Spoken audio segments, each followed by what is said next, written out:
de una. Vamos. Bueno, Bueno, porque hoy vas era a dar psicoanálisis, ¿verdad? Así va a ser. así va a ser. Bien. Y contame un Sophie poco del artículo ese de Sofía. era la quinta hija de Freud, parece ser que era muy bonita, estaba casada, tenía 2 hijos y queda embarazada de un tercer hijo que no lo quería tener, y le escribe a su padre diciéndole que era en contra de su voluntad. Es muy interesante la posición que toma Freud en esa época. Estamos hablando de un siglo atrás, de 1920. Ujú. Es una época de pandemia en Europa, después de la Primera Guerra Civil, y ella la internan En realidad después de la y, Primera Guerra Mundial, a la verdad, sí. claro, de la Primera Guerra Mundial, la internan y fallece porque se contagia en el hospital de gripe. De la gripe española, que fue la pandemia de 1918. Eso mismo. Bueno, la cosa es que fallece en 5 días Ujú. y a raíz de la muerte de su hija, Freud parece ser que como que genera en él toda una reacomodación, una nueva visión acerca del duelo, Ujú. porque antes lo tenía como algo natural, pero cuando lo siente como tan repentino, inesperado, porque es una hija, parece ser que hace toda una reacomodación acerca de la teoría del duelo. Ujú. Es muy interesante. Aparece con, ese artículo aparece con algunas fotos, está con su hija Ana Freud, la psicoanalista. Ujú. eh, bueno, y me gustó compartirlo como también esas fotografías de su casa en Londres, que es una réplica Ujú. de la casa que tenía en Viena. Ujú. Ahora es un museo y me apasionó ver la cantidad de objetos que coleccionaba. Parece ser que le interesaba mucho temas de Egipto. Ujú. Así que había muchas imágenes, máscaras de Egipto y Bien. pirámides, bueno. Bien, muy interesante. Sí, en algunos artículos después del 20 él habla de eso y habla del duelo y también habla de lo inesperado, pero también de lo esperado, porque en la noticia que vos subiste no está, pero sí en los textos de Freud, donde él dice, sus 2 hijos varones fueron a pelear una guerra, la Primera Guerra Mundial, y vuelven. Entonces, él habla de la cuestión del duelo anticipatorio, diciendo que él esperaba que un hijo muriera. Dice, no creía que él fuera a tener la suerte de que sus 2 hijos volvieran y que termina la guerra y fallece una hija. Entonces dice, de alguna manera, bueno, este dolor inconciliable, lo patológico que puede ser lo normal, termina siendo lo patológico y lo patológico termina siendo lo normal, como que no es tan procesable la muerte de un hijo, siquiera. Pero que Algo que por no otro lado, ¿cómo? eh, Algo que no comenté es que al estar en una situación de pandemia Uh-huh. en Europa, él no puede ir acercarse y Exacto. la creman y bueno, eso parece ser que le impactó muchísimo de no poder Sí. despedir a su hija. Sí, es que de hecho lo que él dice, que no está en el artículo periodístico, pero eso quería decir, es que él de alguna manera habla de un duelo anticipatorio donde él ya estaba preparado para la muerte de un hijo, porque él ya se había mentalizado que al menos un hijo iba a morir en la guerra, que al final no sucede, pero sí fallece esta hija. Pero lo que le resulta como improcesable es esto que estás diciendo, ¿no? Como no haber podido despedirse, no haber podido darle como un espacio a eso, ¿no? Sí, Eh, sí, muchas comparaciones hay con la gripe española de es verdad. 1918 y lo que está pasando ahora, ¿no? Digo, se comparó desde distintos lugares. Es cierto que ahora la tecnología, de alguna manera, permite quizás algunas cosas que en ese momento no se permitían, ¿no? Y quita otras, pero bueno, es un debate para pensarlo, pero sí me gustó mucho que lo compartieras, lo vi ahí en el campus, no entendía, digo, pero si está el trabajo, está el power, y ahí lo vi y me pareció genial, muy, muy bien. Bueno, muy bien. Bien. Paola desde el mundo exterior nos saluda y nos da la bienvenida. Nuestra enviada desde el mundo exterior. Hola, profe, ¿cómo anda? ¿Qué tal? Aquí el pueblo recluido la saluda. Bueno. Mucho. Absolutamente. Bien. Ángela, ¿vos querés que yo transmita el PowerPoint que vos subiste al campus? Me parece mejor el trabajo. ¿El trabajo? Bien. Sí, y el Power lo pensé como un resumen para que les quede. Ok, perfecto. El trabajo entonces. Ahí va. ¿Podés bajarlo del campus? Ya está. Sí, ya está. Ahí está. Sí, ya estaba bajado. Bien. Bueno, voy a empezar. Vos me vas guiando, vos me vas diciendo que vaya, que avance o que haga lo que vos me digas. Ahí Bien. está el... Me conmueve ver ese sillón. Bueno, vamos a empezar con la definición del inconsciente. Freud descubre que todos los síntomas de sus pacientes pertenecen a otra realidad, a la que llamó realidad psíquica. Esta realidad psíquica está determinada por el inconsciente, y este es el gran descubrimiento freudiano, el inconsciente. El inconsciente ha revelado que la esencia del proceso de la represión no consiste en suprimir y destruir una idea que representa el instinto, sino en impedirle hacerse consciente. Podemos decir que dicha idea está en un estado de ser inconsciente y que tenemos pruebas que, aun siéndolo, puede producir determinados efectos que acaban por llegar a la conciencia. Y si bien todo lo reprimido tiene que permanecer inconsciente, no conforma todo lo inconsciente. Ahí me encanta cómo escribe este puente. Me encanta Eva escribiendo, tiene una claridad. Por ahí te resume, no sé, 50 páginas de la Biblia de Ballesteros en media carilla con una claridad impresionante. Así que me resultó mucho citarla. Ahí, Ángela, algo para agregar, dos pavadas, pero Sí. o una es una pavada y la otra no tanto. Fíjate que no lo había visto, pero ahora lo veo, que dice modelo psicoanalítico, no dice psicoanalítico. Nada, como para corregirlo, para que cuando lo subamos al campus esté bien. No lo había visto cuando lo corregí antes. Dale, yo tampoco. Y lo otro, que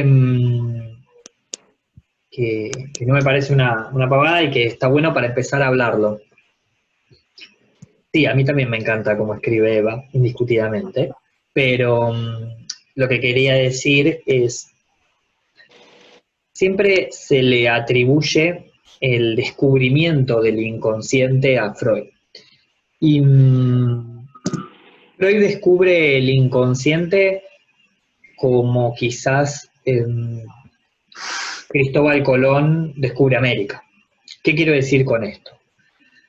El inconsciente estaba ahí, existió siempre. De hecho, existió para muchas, no sé, en Egipto, ya que hablaste de Freud y la egiptología, cuando el faraón sueña con las 7 vacas flacas o con las plagas, digo, ya se pensaba en la interpretación de los sueños como una manifestación de algo. Digo, el inconsciente siempre estuvo ahí. El tema es que Freud tiene la genialidad de nombrarlo, de describirlo, de ponerlo sobre el tapete. demostrar que existe. Por eso digo como Colón descubrió América, con la diferencia que Colón, bueno, la masacre que eso se sucedió, pero con Freud también fue una masacre nombrar el inconsciente, porque como se habla siempre, ¿no? Es una de las 3 heridas narcisistas a la humanidad. O sea, ya no solo la Tierra no es el centro del universo, como dijo Galileo, sino que orbita como orbita alrededor del Sol, o la segunda es que el ser humano no es la especie central de la Tierra, como lo demostró Darwin con el evolucionismo. La tercera, sin lugar a dudas, es Freud, donde ya no somos dueños de nuestros actos. Ya hay una fuerza que nos gobierna. Y eso también fue una masacre para la humanidad, de alguna manera, ¿no? Es como que él lo descubre, pero creo que lo descubre en tanto descubre, que quita el velo que todos teníamos como humanidad de algo que estaba ahí y que lo cubríamos, elegíamos cubrirlo. Era más cómodo cubrirlo. Digo, creo que el psicoanálisis sigue siendo resistido por eso, porque a veces es más cómodo cubrirlo, ¿no? Más cómodo decir, no, bueno, está todo bien con el inconsciente, pero digo, ¿cómo opero en la realidad? Bueno, ¿cuál es la realidad? ¿No? Creo que algo de esto hablamos la vez pasada. Sigamos, si querés. Sí, también me gustaría remarcar que quizá en Egipto era visto de una manera más predictiva. Totalmente. Eso es un cambio, ¿no? Totalmente. Sí. Totalmente. Pero bueno, digo, por la compulsión a la repetición, el inconsciente es igual de predecible, ¿no? Digo, si quieres entender el futuro, solo hay que ver cómo fue el pasado, porque el ser humano va a tender a esa famosa compulsión a la repetición para que todo siga igual. Entonces, digo, se puede jugar hasta con ese pensamiento también, ¿no? Digo, para que lo pensemos. Carolina, ¿tenías una pregunta? No. Ah, perdón. Bien, sigamos, Ángela, perdón. Tal. Lo reprimido continúa organizándose, forma retoños. En realidad, la represión solo perturba el vínculo con un sistema psíquico, el sistema consciente. Pero una concepción dinámica del término inconsciente admitiría que en la vida anímica de los neuróticos hay pensamientos eficientes pero inconscientes, de los cuales provienen los síntomas. Mediante el análisis de los neuróticos se descubre que estos pensamientos tienen un carácter dinámico y que a pesar de su intensidad y su acción eficiente, se mantienen alejados de la conciencia. No es cierto que la represión mantenga alejados de la conciencia a todos los retoños de lo reprimido primordial.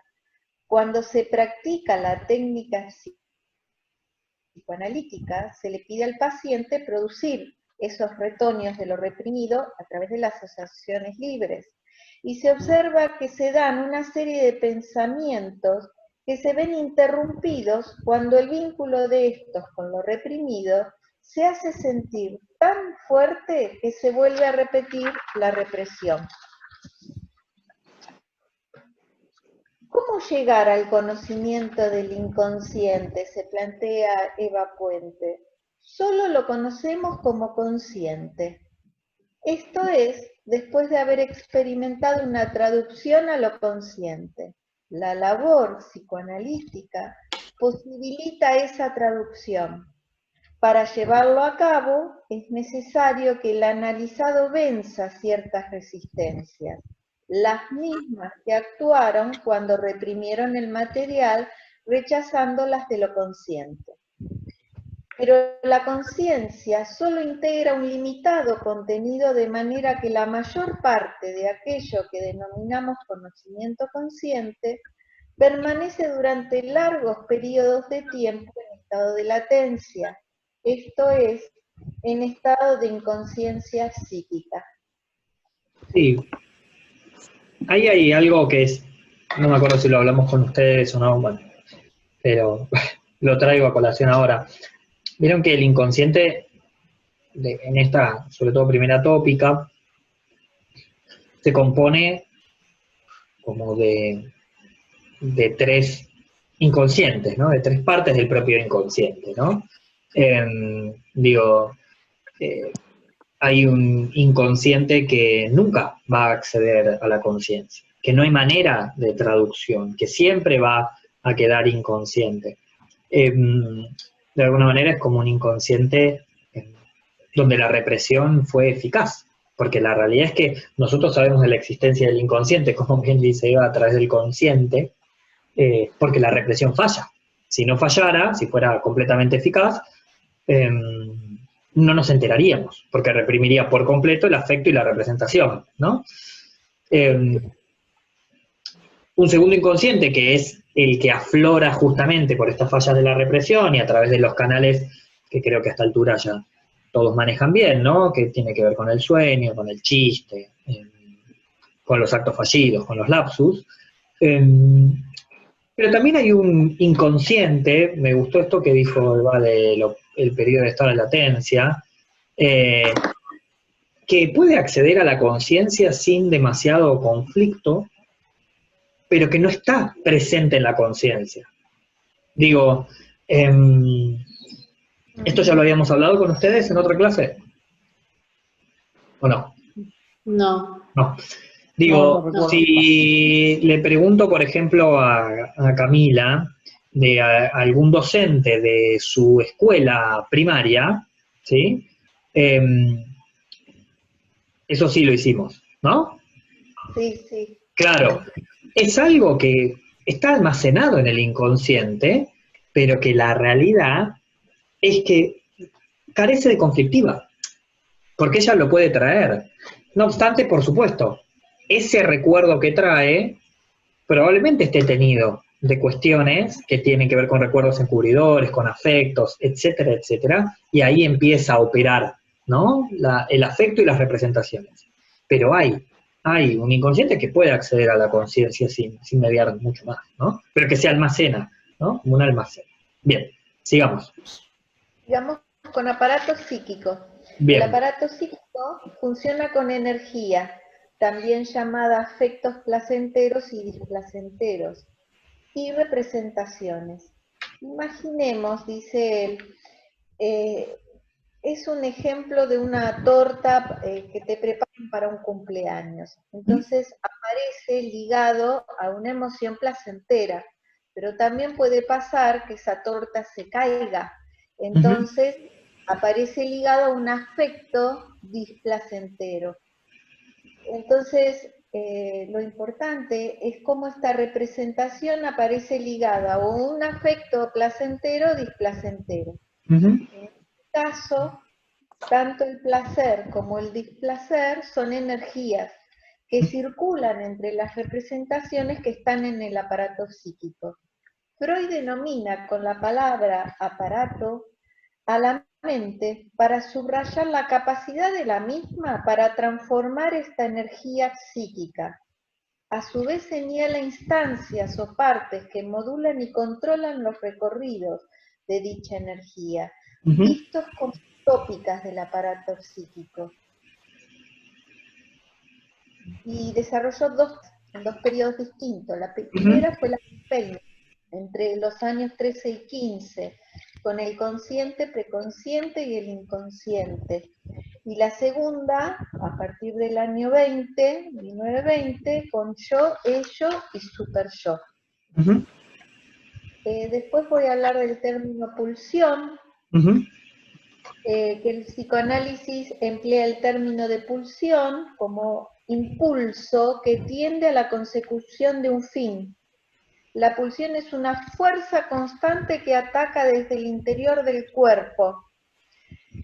Aparece como un concepto fronterizo entre lo anímico y lo somático, como un representante psíquico de los estímulos que provienen del interior del cuerpo, como una medida de exigencia de trabajo que es impuesta a lo anímico a consecuencia de su trabazón con lo corporal. Hay dos tipos de pulsiones, plantea la pulsión sexual o de vida y la pulsión de muerte o tánatos. Para el psicoanálisis, el impulso sexual tiene una significación mayor a lo que habitualmente se considera como sexualidad, al tiempo que introduce la diferenciación entre sexualidad y genitalidad. Si todo lo genital es sexual, no todo lo sexual es genital. La libido es la energía que pone en marcha la pulsión sexual. Sí, ahí lo único para aclarar es eso, es que es una energía constante, pero que intercede de manera pulsante, por eso se llama pulsión, ¿no? Porque pulsa por salir, ¿sí? Claro, es Pulsa pulsante. a la consecución de ese efecto. Claro, sí, o sea, es una fuerza constante, pero no es que empuja constantemente, sino que va pulsando, ¿sí? Bien, sigamos. Bien. De represión lo voy a cortar porque me Dale. parece un poco largo para exponerlo y vamos a ir a la página 6. Dale. Para el objetivo final de la represión, porque había hecho toda una definición de represión primaria, secundaria, primordial. Vamos a las 6. Esa es la 4, me parece. La 5. Vamos a la 6. Sí. Dice, el destino general de la representación, representante de la pulsión, es desaparecer de la conciencia. Para unirlo con pulsión, ¿no? El factor cuantitativo tiene 3 destinos posibles: ser sofocada completamente, salir a la luz con un tinte, con un afecto coloreado cualitativamente, o mudarse en angustia. La represión tenía el propósito de evitar el displacer. Si no ha logrado impedir la producción de angustia, entonces el proceso represivo ha fracasado. Una represión crea una formación sustituta, el síntoma. Este es un indicio de un retorno de lo reprimido y debe su génesis a un proceso diverso de la represión, pero que convergen. Existen diversos mecanismos de formación sustitutiva.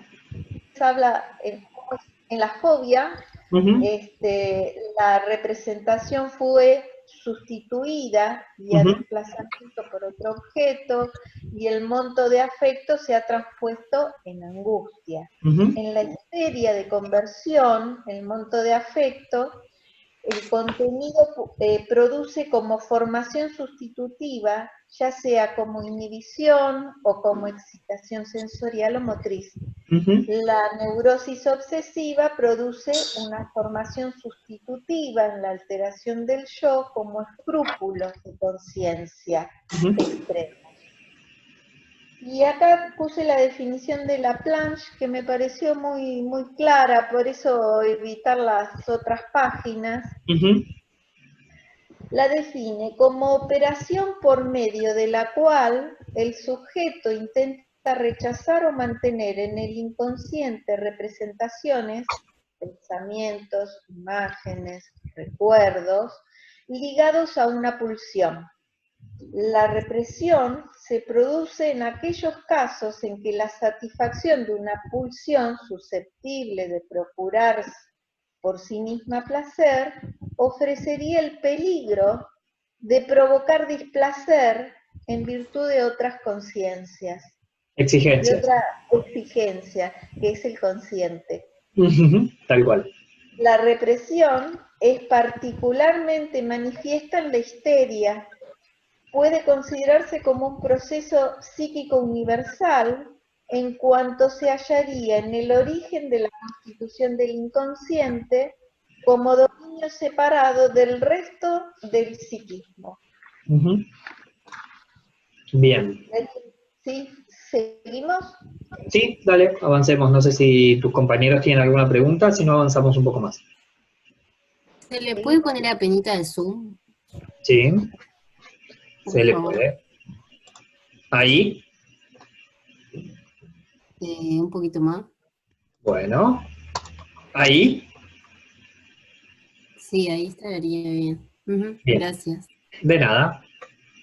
Bien, ahora vamos a etiología de la histeria. Ujú, Freud había determinado que el estallido de la histeria se produce cuando a los pacientes les ocurre una situación inconciliable, es decir, cuando su yo se vio frente a una experiencia, una representación que infundió un afecto tan penoso que le resulta inconciliable. Entonces, pone en movimiento la defensa del yo e invita a la represión. El propósito de forzar fuera de la conciencia la representación inconciliable, cuando la persona hasta ese momento sana, están presentes unas escenas sexuales infantiles como recuerdos inconscientes, y cuando la representación que se ha de reprimir puede entrar en un nexo lógico o asociativo, con una de tales vivencias infantiles. Los síntomas histéricos son retoños de recuerdos inconscientes. bien. Son actos nocivos o inútiles que el sujeto realiza contra su voluntad, experimentando displacer, sufrimiento y a veces incluso dolor, que Ujú, agotan su energía psíquica y algunas veces lo incapacitan para realizar otras actividades. Los síntomas son el resultado de un conflicto entre el deseo y la defensa, y estas dos fuerzas que se han enemistado se reconcilian gracias al compromiso de la formación del síntoma. Los síntomas crean un sustituto para la satisfacción frustrada. Podemos decir que el síntoma se engendra como un retoño del cumplimiento del deseo libidinoso, inconsciente, desfigurado de manera múltiple. Si te parece, avancemos.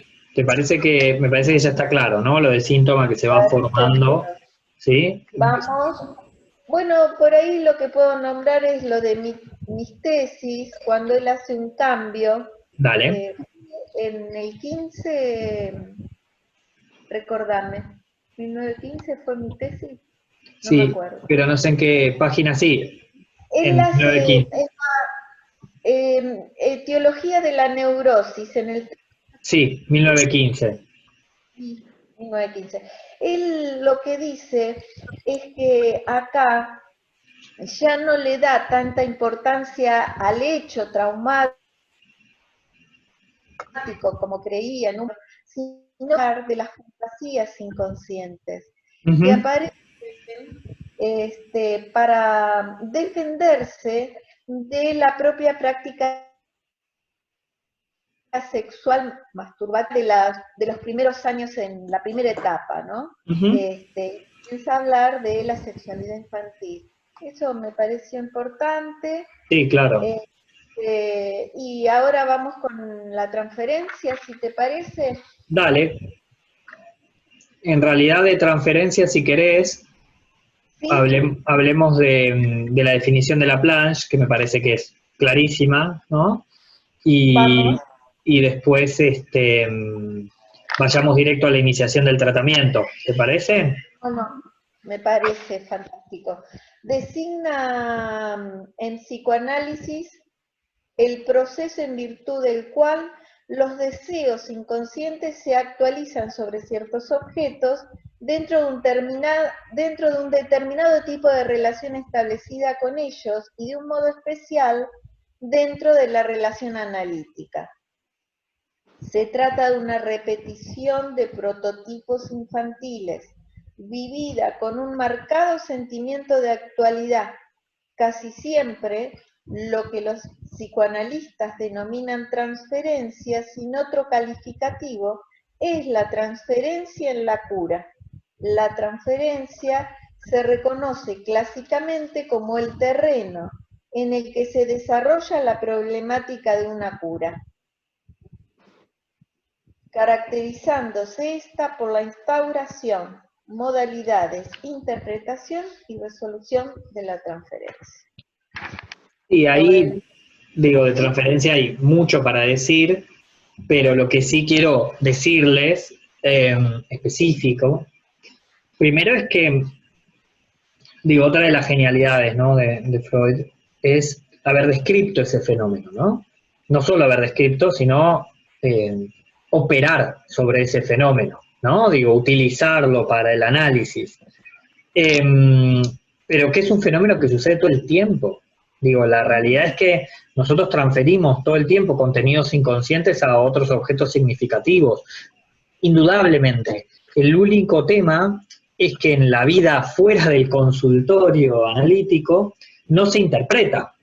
Entonces se actúa, lo que no se interpreta se actúa. Entonces uno se vincula con sus pares, con sus otros significativos, con las relaciones asimétricas de poder, digo, desde el trabajo hasta el estudio, o con las relaciones de pareja, siempre de una manera transferencial.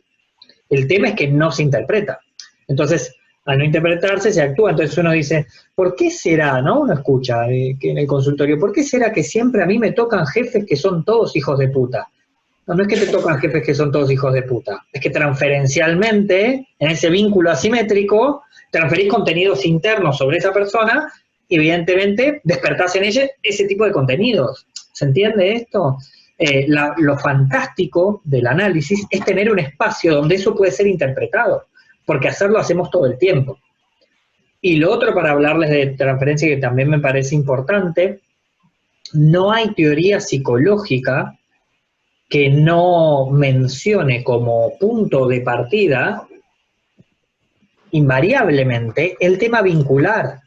O sea, el vínculo terapéutico para toda teoría psicológica es un pilar, ¿sí? Es un pilar. Y sin duda, esto viene de otros modelos, ¿no? Digo, puede venir inclusive para Freud desde el modelo médico, la confianza del paciente en el médico, o del modelo más religioso, ¿no? La confianza del fiel en el cura que puede otorgarle la confesión, etcétera, etcétera, y librarlo de las culpas y del mal. Pero de una manera o de otra, interpretando o no interpretando la transferencia, todos hablan del vínculo. No hay teoría psicológica que trabaje psicoterapia sin hablar del vínculo terapéutico. No hay, todas.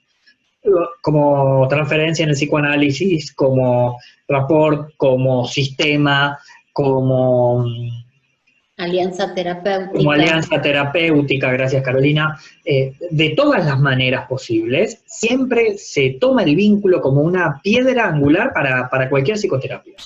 Y eso también creo que se lo debemos a Freud, ¿no? Porque realmente creo que es un upgrade importantísimo a todas las terapias, el poder interpretar ese mismo vínculo.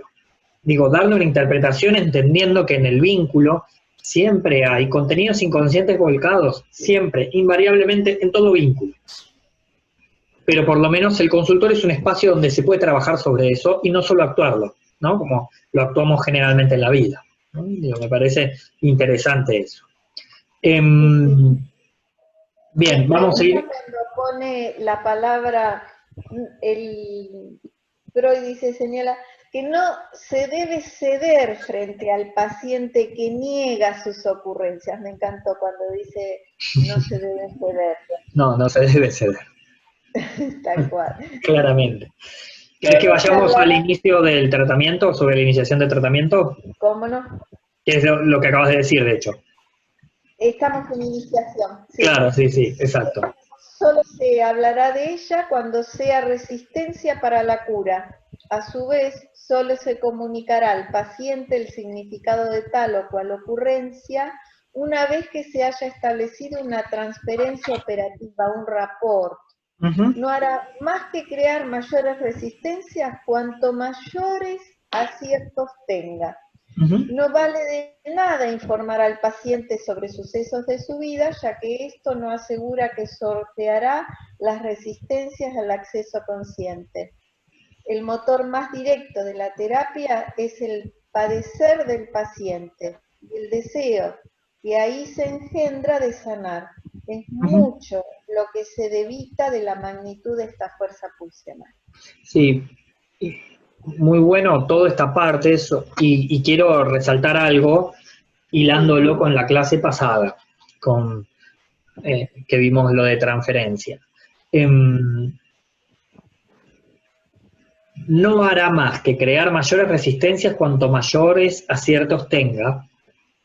Podría ser perfectamente extrapolado o sacado de las teorías sistémicas, porque la base de la teoría sistémica, de todo sistema, con esto que hablamos la clase pasada, del cambio para no cambiar, de la tendencia al equilibrio, es que a grandes cambios, grandes resistencias, así funcionan todos los sistemas.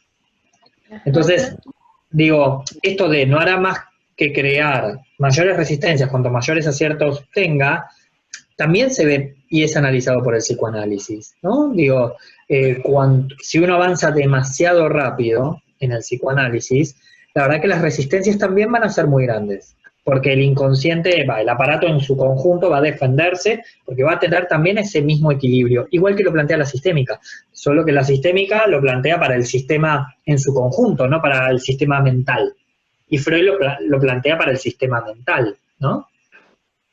¿Se entiende esto? ¿Se entiende los puntos en común, ¿no? Dentro de las distintas teorías. Bien. Bien. Bueno. Ahora vos vas a empezar con los post-freudianos, ¿no? Vas a hablar un poco de Lacan. Sí. Que no vamos a hablar todo esto de Lacan ni cerca. Si querés hacer alguna mención y podemos hablar un poco de los autores en Argentina y sobre todo en las técnicas. Dos cosas voy a decir del inconsciente. Bueno, voy a nombrar algunos términos importantes. Dos cosas me dijiste. Solo dos, vamos con dos. No, me dijiste, voy a nombrar dos cosas y ahí quedaste. Bueno, ahí sigo donde habíamos dejado. El sujeto barrado, sí, que, a ver, cuando llega a la demanda se va a convertir en sujeto barrado, pasar de la necesidad a la demanda. Después, otro, lo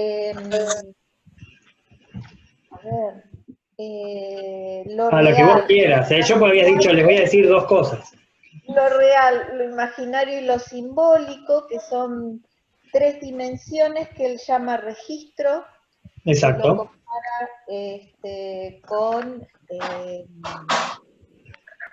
con el aparato psíquico de Freud, me gustaría decir eso, y después el tema del deseo, que él plantea que el deseo está contaminado por la primera experiencia de convertirse en el deseo del otro, y es algo que se repite durante toda la vida, el haber sido propiedad del deseo del otro. Bueno, sí, es interesante esto de los tres registros, ¿no? Lo de la palabra, el real, el simbólico y el imaginario, porque así como a Freud, digo, los tres de Freud serían los tres de la primera tópica, ¿no? El consciente, preconsciente, inconsciente, o el ello, el yo y el superyo de la segunda tópica, ¿no? Los tres de Lacan es el real, el simbólico y el imaginario, ¿no? Como que le da una vuelta más a la estructuración psíquica, ¿no? Es como otro modelo de explicar cómo funciona un ser humano, cómo funciona el psiquismo humano. Por ahí el real, el simbólico y el imaginario también tienen, tienen varias diferencias, ¿no? Pero estos registros, ¿no? Y el anudamiento, la manera de encontrarse anudados estos registros y el desanudamiento y el nuevo anudamiento, ¿no? La función del nombre del padre. Me parece que Lacan se mete con otras cosas, pero digo, el inconsciente lo entiende a través de que está estructurado como un lenguaje, ¿no? De acuerdo a la estructura del lenguaje, cómo se estructura el inconsciente, según Lacan. Eso quería aportar, que en el momento en que estaba ocurriendo toda la movida de la cuestión cibernética, de los avances en ese sentido, él también avanza sobre el lenguaje como en consonancia con su época. Digamos, Sí. ahí hay un salto, incluso en el psicoanálisis, hacia la profundidad del lenguaje como lo estructurante. Lo Sí. hace la cibernética, lo hace la Sí, sí, teoría sí. de la comunicación, y está Lacan desde el psicoanálisis haciéndolo al mismo tiempo, en paralelo. Sí, de hecho es Lacan, ¿no? El que dice la frase, el psicoanalista que no está a la altura de lo que está sucediendo en su época debería dedicarse a otra cosa, ¿no? Eh, y esa frase fue usada mucho hace 50 días cuando empezamos todos a atender online, ¿no? Cuando surgieron muchas resistencias de los grupos profesionales, de la atención online, bla, bla, bla.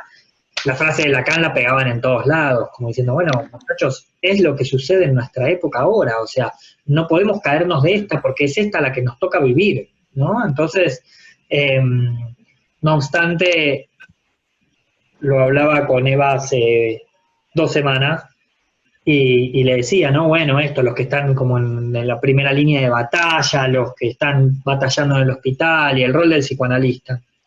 Y Eva me decía, Lacan estuvo en el Mayo francés y él decía que las piedras que tiraban los estudiantes eran como petit A, ¿no? Que eran como objetos causa del deseo cada una de esas piedras. Me dice, pero Lacan no fue a tirar piedras, Lacan interpretaba. Me dice, el trabajo del psicoanalista está en el consultorio, ¿no? Y el trabajo con los pacientes, con la población, digo, ese es el trabajo del analista hoy, no el de ir a batallar con respiradores. Para eso están los médicos. Me dice, nosotros, nuestro trabajo es trabajar con los pacientes, con la sociedad, desde el lugar que cada uno tiene, y trabajar sobre esos simbolismos, pero no ir a batallar como Lacan no fue a tirar piedras en el Mayo francés, por más que estuviera de acuerdo. Entonces, como bueno, ¿no? Entender esto del espíritu de la época que nos toca a cada uno atravesar, ¿no? Y en este momento, este es el nuestro, ¿no? Muy interesante lo del real simbólico imaginario, por supuesto, esto es clínica de adultos y por supuesto para la psicoterapia psicoanalítica de corte lacaniano sumamente importante, pero no fue solo usado para la psicoterapia. Digo, el real y simbólico imaginario, hay un autor argentino, Bernardo Blechmar, que lo usa para la psicología organizacional, para el análisis de las empresas, ¿sí? Digo, entiéndase que el real es lo inaccesible, ¿sí? Sexualidad y muerte, de lo que nada se sabe, pero que está ahí. El simbólico tiene que ver con el registro de las palabras, y lo imaginario con el registro de las imágenes, ¿no? Y la intersección entre cada uno de ellos y cómo se va dando, y el anudamiento a través de una ley, que sería la ley del nombre del padre. Blechmar, por ejemplo, lo que él dice es que en una empresa hay algo que la empresa dice ser, que es el simbólico, algo que la empresa muestra que es el imaginario, y algo que la empresa realmente es, que es el real. Y si uno entiende el interjuego de esos tres, entiende la cultura organizacional de una empresa realmente, porque se puede entender en profundidad realmente qué hace una empresa, qué dice que hace, y a veces con las mismas zonas de intersección del nudo Borromeo que pusiste acá, Ángela, en exposición, de lo que dice a lo que realmente es, hay una zona de intersección, pero hay una zona que no tiene intersección. Y de lo que muestra a lo que dice también hay una zona de intersección, y de lo que muestra a lo que dice y lo que hace también lo hay, y de lo que muestra y lo que hace también lo hay, pero también hay una zona que no.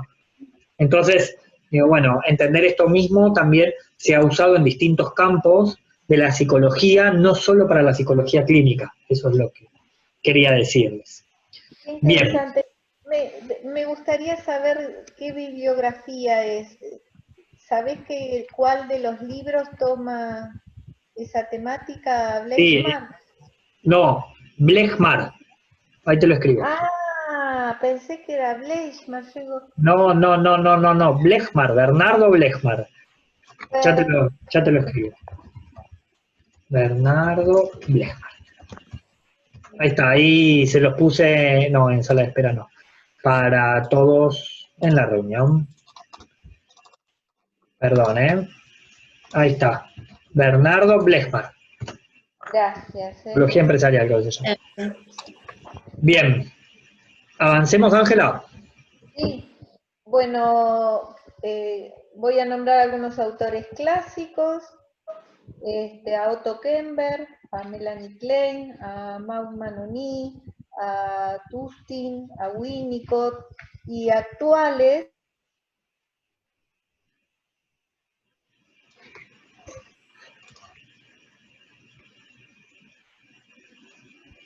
así.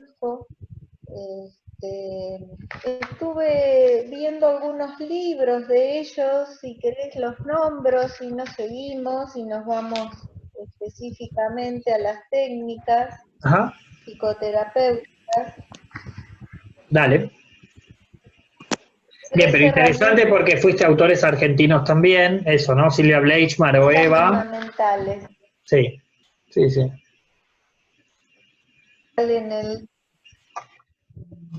Después de ella vienen 3 herramientas fundamentales. Bien. Se cortó ahí, si querés, volvé 10 segundos porque habíamos tenido una caída. Bien, técnicas psicoterapéuticas.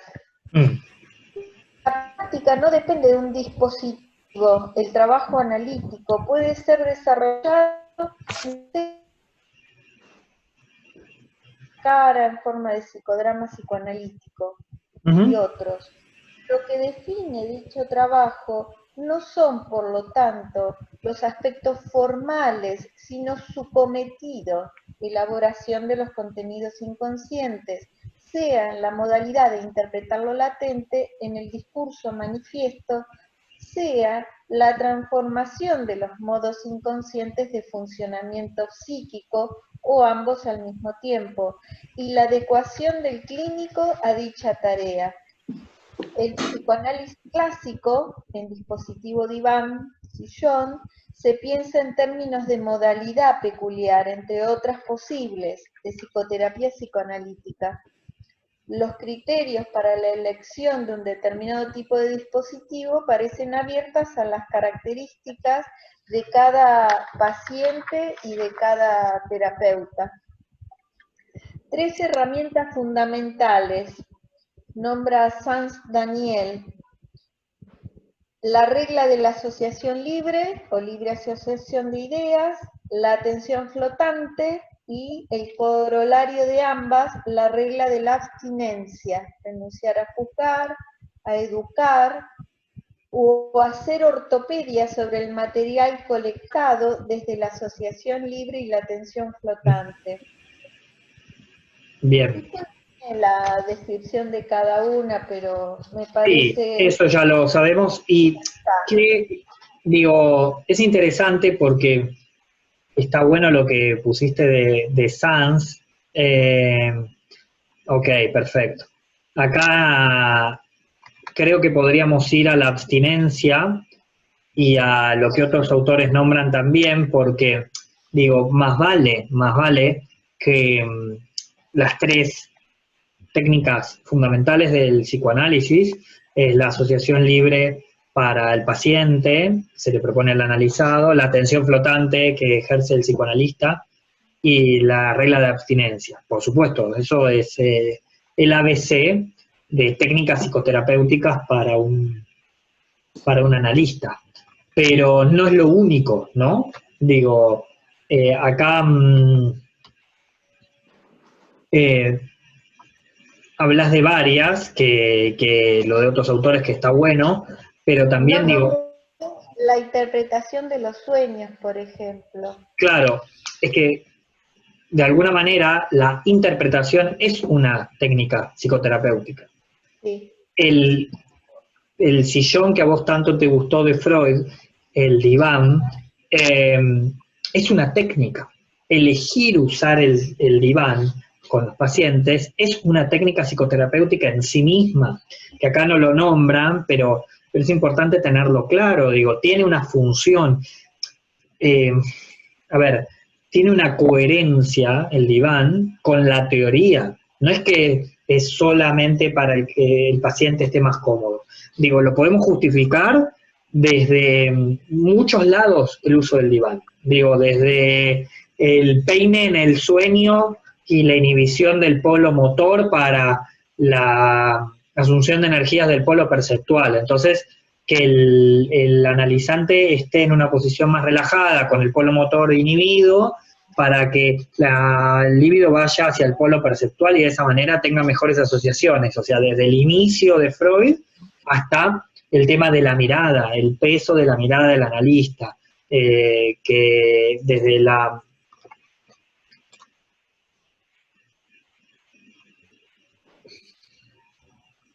Decía, se colgó 10 segundos, ¿no? Sí. Decía, el peso de la mirada del analista, ¿no? Vos hablabas de la abstinencia, digo, el peso de la mirada del analista. Entonces, para la abstinencia, para que el analizante no se sienta juzgado, el diván es muy bueno porque no pesa la mirada del analista como una mirada de un otro que lo podría juzgar o que intercedería sobre la transferencia. Para la atención flotante, parejamente flotante del analista, es muy bueno también el diván, que el paciente esté en un diván, porque la realidad es que permite también que no pese la mirada del paciente. Entonces, el analista, pese a que no le pesa como le pesa al analizante la mirada del analista, el analista también puede estar más relajado para tener esa atención parejamente flotante. Digo, lo podemos justificar desde distintos lados para fomentar las asociaciones, la asociación libre, la asociación de pensamientos. El diván es muy bueno por todo esto. Entonces, digo, es una técnica que tiene una justificación teórica. ¿Me siguen hasta acá? Y lo mismo cada una de las que vos seleccionaste. Por supuesto, la piedra fundamental probablemente de que un análisis funcione es la abstinencia, ¿no? Digo, el analista debe abstenerse de un montón de cosas. Digo, el rol no permite un montón de cosas. Si querés, lo podemos nombrar ahora. Nombra dos cuestiones. Una, no compensarle lo que le falta, porque esto sería fomentar el síntoma. Y la otra es no elogiar al paciente, sino preguntarle acerca de su percepción, de buscar el porqué de las necesidades. Después habla de la sugestión y también lo podríamos vincular con la terapia sistémica. La sugestión es la base de la hipnosis. La persuasión, el distanciamiento, la clarificación y la elaboración. Sí, ahí vos en el punto 3, en abstinencia, pusiste varias cosas, ¿no? Que el analista permite que todo material conflictivo sea presentado, que evita la imposición al paciente de sus propios valores. Esto es gran parte de lo que después vamos a trabajar con los textos de Fernández Álvarez sobre factores comunes en psicoterapia, ¿sí? O sea, esto de que no tiene que presumir acerca de la conveniencia de una u otra alternativa, que no expresa juicios de valor, que no debería interceder lo menos posible la personalidad del terapeuta sobre la tarea analítica. Fernández Álvarez sobre esto habla un montón, porque intercede, porque sucede. Nos va a pasar en el cuatrimestre que viene, virtual o presencial, cuando tengamos ética, que Diego ya tuvo, vamos a trabajar un montón sobre esto. Básicamente en ética, gran parte de la materia va sobre este lado, ¿no? Sobre entender qué es abstenerse, qué es que no interceda el juicio de valor y cómo invariablemente los juicios de valores personales interceden todo el tiempo. No hay manera de que no. Entonces, por eso se hace especial señalamiento en la abstinencia, porque si no, buscaríamos formar personas similares a nosotros. Y la verdad que el psicoanálisis no forma personas. El psicoanálisis analiza, interpreta. Freud dice en análisis terminal de lo interminable que un buen fin de análisis es que el analizante se transforme en analista. Para el analista, el propio análisis es formativo, pero el psicoanálisis no forma personas. ¿Me siguen hasta acá? Es como, digo, por eso es sumamente importante el tema de la abstinencia, ¿no? Y para Lacan el fin último es encontrar el propio deseo, el propio punto. sentido del ser. Sí, que es una trampa en sí mismo, ¿no? Porque ¿qué es encontrar el propio deseo? Si ese propio deseo está perdido, lo está desde que el sujeto ingresa al lenguaje, ¿qué es encontrarlo? No existe. Es la búsqueda de ese propio deseo. Es estar cada vez más parecido, más cercano, más similar a lo que uno desea, más subvertido en base a esa barra del lenguaje, de la cultura. Pero encontrar, si lo encontráramos estaríamos muertos. Claro. Ahí, digo, Pierre en una temporada con Lacan, ¿no? Que él habla de que el mundo discurre, ¿no? Y da todo un ejemplo, ¿lo vieron eso?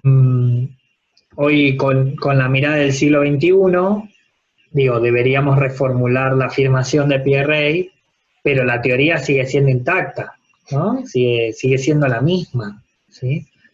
Lo que nosotros deseamos sirve como motor de nuestro camino. Es lo que sirve de motor. Es interesante para la teoría lacaniana, si se quiere, que lo que deberíamos lograr es que la persona sepa reconocer mucho mejor lo que desea.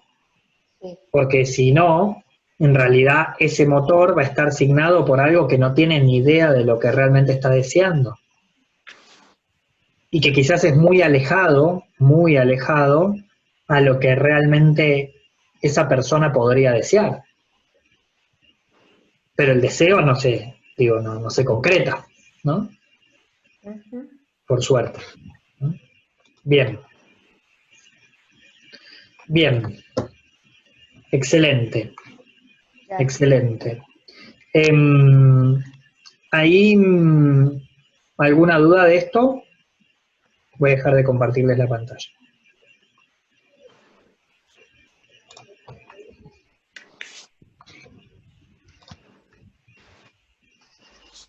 ¿No?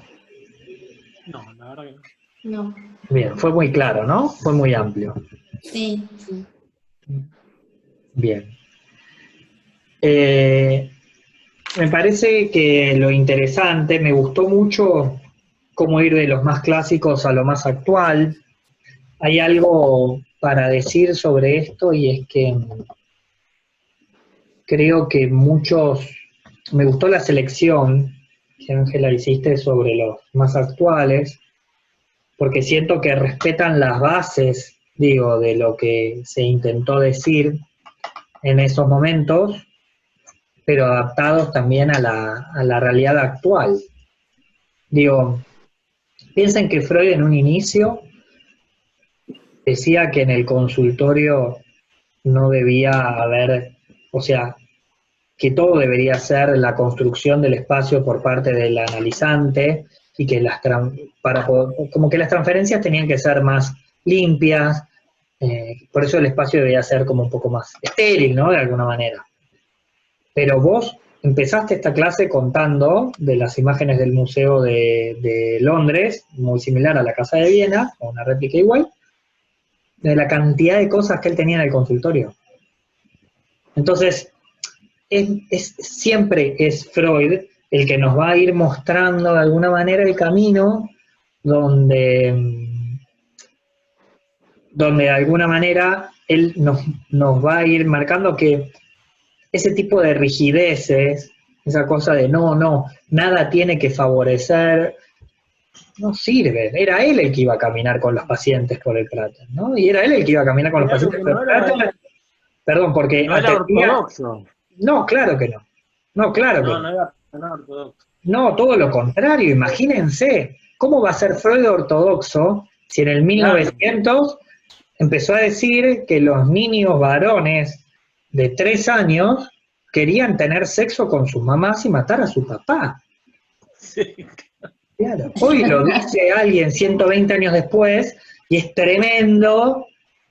Freud lo dijo en el 1900. Digo, no obstante, en su teoría es muy estricto, muy impecable en su búsqueda. Y creo que gran parte... Seguidores, pero. Sí, probablemente. ¿Sí? Probablemente gran parte de sus seguidores, gran parte de sus... Nada, terminaron siendo mucho más rígidos de lo que él planteaba, ¿no?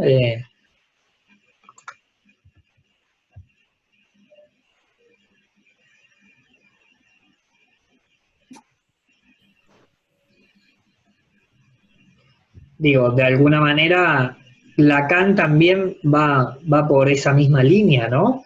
Como de un encuadre diferente. Puente va por esa línea, de un encuadre completamente diferente, ¿no? Como un encuadre bien claro de quién ocupa qué rol, y lo otro, de verdad, es cartón pintado. Y es cartón pintado, y no lo digo metafóricamente, porque la realidad es que el paciente va con ese cartón pintado, ponerle los colores de su propio inconsciente, no le importa nada más, solamente hay que darle el espacio para que el paciente los ponga, porque lo va a hacer. Si le damos el espacio, lo va a hacer y lo vamos a poder interpretar. Todo lo otro no sirve de nada.